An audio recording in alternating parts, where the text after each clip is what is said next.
ANM ನ್ಯೂಸ್ಗೆ ಸ್ವಾಗತ. ನಗರದ ವಿವಿಧೆಡೆ ವಾಹನಗಳ ಬ್ಯಾಟರಿ ಕಳ್ಳತನ ಹೆಚ್ಚಳ. ಇತ್ತೀಚೆಗೆ ಚಿಂತಾಮಣಿ ನಗರ ಮತ್ತು ತಾಲೂಕಿನ ವಿವಿಧ ಭಾಗಗಳಲ್ಲಿ ದ್ವಿಚಕ್ರ ವಾಹನಗಳ ಕಳ್ಳತನ, ವಿವಿಧ ವಾಹನಗಳಲ್ಲಿ ಬ್ಯಾಟರಿ ಕಳ್ಳತನ ಘಟನೆಗಳು ನಡೆಯುತ್ತಿದ್ದು ಸವಾರರಲ್ಲಿ ಆತಂಕವನ್ನು ಉಂಟುಮಾಡಿದೆ. ಸೋಮವಾರ ನಗರದ ಎನ್ಆರ್ ಬಡಾವಣೆಯಲ್ಲಿ ನೂತನವಾಗಿ ಪ್ರಾರಂಭವಾದ ಖಾಸಗಿ ಆಸ್ಪತ್ರೆಗೆ ಬೇಕಾದ ಸಲಕರಣೆಗಳನ್ನು ತಂದಿದ್ದ ಬೆಂಗಳೂರಿನ ಟೆಂಪೋವೊಂದರ ಚಾಲಕ ವಾಹನವನ್ನು ಸದರಿ ಬಡಾವಣೆಯ ನಗರಸಭೆ ಉದ್ಯಾನವನ ಪಕ್ಕದಲ್ಲಿ ರಾತ್ರಿ ವಾಹನ ನಿಲ್ಲಿಸಿದ್ದು, ಸದರಿ ವಾಹನದಲ್ಲಿದ್ದ ಬ್ಯಾಟರಿ ಕಳ್ಳತನ ಮಾಡಿಕೊಂಡು ಹೋಗಿರುವ ಘಟನೆ ನಡೆದಿತ್ತು.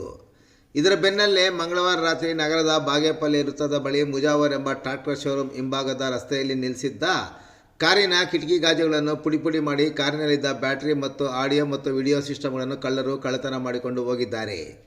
ನಗರದ ಮಹಬೂಬ್ ನಗರದ ನಿವಾಸಿ ಮೆಕ್ಯಾನಿಕ್ ಫೈರೋಜ್ ಎಂಬುವರು ಎಲೆಕ್ಟ್ರಿಷಿಯನ್ ಕೆಲಸ ಮಾಡಲು ನಿಲ್ಲಿಸಿದ್ದ ಕಾರನ್ನು ಮಂಗಳವಾರ ರಾತ್ರಿ ವೇಳೆ ಕಳ್ಳರು ಕಾರಿನ ಕಿಟಕಿ ಗಾಜುಗಳನ್ನು ಒಡೆದು ಹಾಕಿ ಕಾರಿನಲ್ಲಿ ಅಳವಡಿಸಿದ ಬ್ಯಾಟರಿ, ಆಡಿಯೋ, ವಿಡಿಯೋ ಸಿಸ್ಟಮನ್ನು ದೋಚಿಕೊಂಡು ಹೋಗಿದ್ದು, ಘಟನೆ ಕುರಿತು ನಗರ ಠಾಣೆಗೆ ಮೆಕ್ಯಾನಿಕ್ ಫೈರೋಜ್ ಲಿಖಿತ ದೂರು ನೀಡಿದ್ದು ಪ್ರಕರಣ ದಾಖಲಾಗಿದೆ.